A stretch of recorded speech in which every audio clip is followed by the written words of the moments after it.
Kanye proclaims his love for Hitler. I'm Scott. I'm afraid. My name is Mark, but I am what now? Yes, exactly. So, Kanye is at it again, or Ye, or whatever name he has. Like, it's like talking about Prince. Is he the artist formerly known as Prince? Or, like, what is he a symbol? Like, anyway, Kanye Yeah. has been in the news for a while now for some outrageous things that he's done and said. And we wouldn't necessarily care, except that he is a very well-known leader of a church, a self-proclaimed Christian, and likes to wear that on his sleeve a lot. And we like to talk about things that break the church. So when really popular Christians do crazy stuff, it's a fairly good bet that Mark and I are going to talk about it.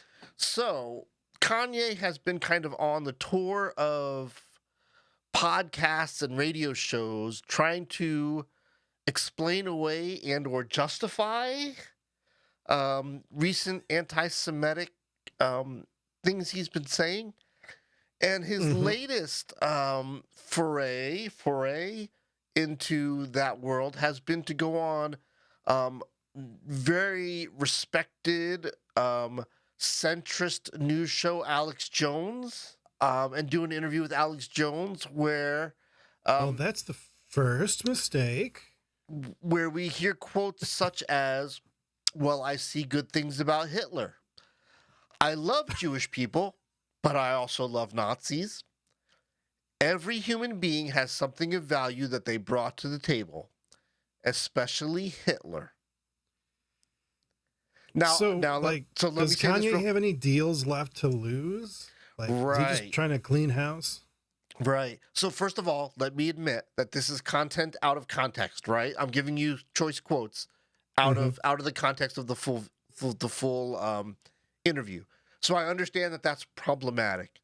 But I think for just from the quotes that you, Mark, as well as you watching from home, understand the problematic nature of just the quotes themselves, right? But yeah, you're right. Like I'm sure there are deals to burn down at this point, but he's clearly in the mindset of there's no such thing as bad PR. You know, when he he knows better. Like because of the first round of bad PR, the Christian school that he was going to open is now dead on arrival. It's not happening. You know, so it's like cause meet effect, and then he just kind of goes, "Well, I deny your reality and replace mine." Isn't that like the Adam Savage quote? Yeah, Something like that. I deny your reality and substitute my own. Yeah, like so he's kind of doing this kind of thing. I don't know what to say about Christian thought leaders who refuse to acknowledge reality. Yeah, Right? like I think like you said thought leaders, like Yeah. there needs to be evidence of thought. And like, you know, and just to say like the obvious thing here, you know, is that, you know, if you are, I mean, first of all, I guess like Kanye has no right to take up any kind of mantle as a Christian thought leader of any kind. He does not have an established ministry. He does not have a reputation as a Christian leader, you know, in small contexts, much less big ones. So, you know, he's just like, his ego is, he's jumping into pants that he don't fit in. And it's just insane. But then like he says stuff like this, which even if the context was like fine, it's not fine. Yeah. Well, first of all, just as a counterpoint, like we now live in an age where anybody who doesn't like anything about the established church can now buy a plot of land, build a barn, and call themselves a church, right? There are independent churches everywhere. So I can't really, like, if I'm going to be totally fair, you can't really blame Kanye for opening up the doors on his own church where he can, you know, preach any message just as wrong as any stupid as any other televangelist does. You know what I mean? Yeah. So that part of it's kind of hard to fault him for doing something that is an established successful grift for decades now, you know? But it does call him to question the ability of the sheep, the flock, to choose a good shepherd. You know, like Hmm. what will it take for the followers of Christ to finally go, yeah, this is not it. Like this pursuit I have of what's divine and holy, this pursuit of living a good life, like even for the most surface level Christians, like just kind of like I want to do self improvement. Like how does Hmm. listening to this person who hates Jewish people and loves Nazis now apparently, how does this make my life better? Like what usefulness of this to me? You know? I'm sure like anybody listening to this, like who, like is sorry, who has read the Gospels has probably come across. Jesus says like you have heard it said to love your neighbor and hate your enemy, but I tell you love your enemy and pray for those who persecute you. Yeah. So to love your enemy, it may very well be like what Kanye is trying to communicate. Mm-hmm. Like he knows that these people throw him in an oven in a heartbeat. Yeah. So, he's going to say, well, I need to love these people too. Uh-huh.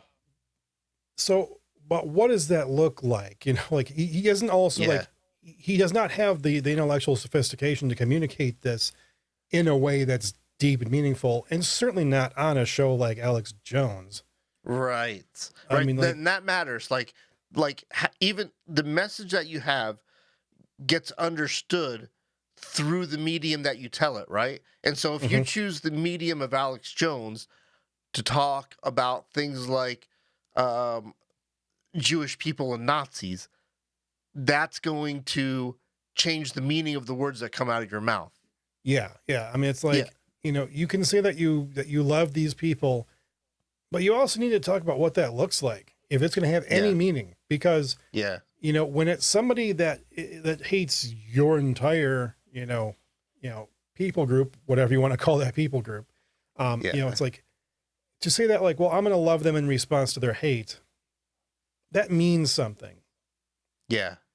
And for other Christians, who there are plenty of black Christians in the country, may like very well be hearing this and just flipping out. It's Yeah. like, how dare he say these things? Like, it's like, yeah, we need to love our enemy, but like, like it needs to be a thicker conversation than just statements that I can easily take out of context. Yeah. Yeah. One of my big frustrations, probably since I don't know, I would say probably since the Reagan presidency, and I just say that because probably the Reagan presidency is probably when my antenna finally went up about politics and what role it Hmm. plays in our lives, you know? Yeah. One of my big frustrations is always how the GOP was so successful at co opting Christians just through the rhetoric about abortion, right? Yeah. Well, I'm going to vote this way about abortion, so you should vote for me about all things, right? I should be your candidate for all things, whether you agree with me or not, just because of abortion. And they are so good now at knowing how to use a divisive issue to create a voting base that they have now, in my opinion, it seems like they are now starting to use that on the African American voting base, and now through the use of people like Kanye and through the use of people like Herschel Walker, Hmm. it seems like now they are having the black community, which is historically has been more of a Democrat, a liberal leaning voting base, are now moving, you know, towards Republican ideas against their own self interest, right? If you believe that systematic racism exists, right? And that Hmm. we are still feeling the effects of the enslavement of Africans from the inception of this country. If you believe that that the laws that put people in jail still disproportionately affect black people more than white people, if these things are true, then it's really a coup that you could have now waves of sympathy for Republican ideas from the black community. And it really feels now that people like Kanye and Herschel have really gone from being icons in their fields, fashion and hip hop and athletics, hmm to now just being water boys for the Republican Party. You know what I mean? Yeah, maybe not the language I'd have used, Yeah, I but don't know. Like, I don't feel like being nice about it anymore. And but I like like this. I Yeah, like I get where you're coming from. yeah, And it seems like, I mean, like I would also like, I don't know, like I want to say this carefully, right? hmm Because it seems like Kanye has been sucked into that, we have to meld these two worlds together in this weird and compromising way. Which I two mean, it's worlds? certainly like the worlds of politics and religion, Oh, um, okay. in that way of like in like white evangelicals, right? Um, Yeah, and like he's just kind of riding the coattails, like him, like Herschel Walker and Candace Owens is the other one, that's like yeah, really out there. Just saying things like this can be kind of weird and destructive, yeah, yeah. because you may be furthering a political agenda while you think you're furthering a religious one. Mm, interesting. Yeah. Oh, yeah. I have a hard time like wading through the piles of excrement that make up the body of these comments of Kanye West, and seeing a spiritual fight in there.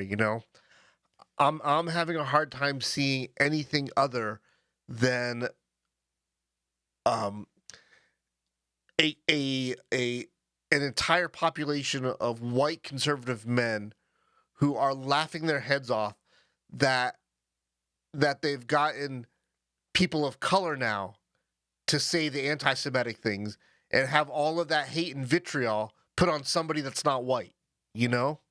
And to me, hmm like, this just looks like an incredible piece of satire or comedy or something, that's been engineered. And for the life of me, I can't figure out how Kanye and Herschel haven't figured out that if you're in a group of people and you can't figure out who the crazy person is, you're the crazy person. Like any kind of anti-Semitic comment, like that's the kind of thing that like Christians like historically, right? There's been some problems there. Mm-hmm. And so like this complete blindness to that history of the church, Yeah. like how this has been, seen as a problem. And then, yeah, like it's like in the moment that, a black person says something anti-Semitic, it gives, 100 white supremacists the ability to point to him and go, oh, well, Ye said it. So it can't Right. be racist if I'm saying the same thing. Like, Exactly. and that's like really missing the point of, of what it is to love your neighbor. Right. Now we need to be careful here because bad things happen when you back a wild animal into a corner, right? And so I'm hmm sure right now Kanye is feeling attacked and persecuted, and he is. He's being attacked and persecuted, and he's being in some way disciplined, and he's being he's getting a lot of flack coming his way. Now you can argue hmm about whether it's coming his way rightly or wrongly. I think he cause and effect. You say stupid things, you win stupid prizes, right? Yeah. But that doesn't change the fact that from his perspective, he's being attacked. And the more he feels like he's being attacked, the more he's going to lash out in unpredictable and probably harmful ways, whether they're rhetorically harmful or whatever, right? hmm And so we have to be careful about how we approach, I don't know, what do you want to call this? Reconciliation, redemption, Yeah. fixing the problem. Reconciliation. Yeah. Yeah, like what is the path back from this for a man who has incredible personal wealth and who really for all of the persecution he feels will really be held to no sort of real standard of discipline, you know?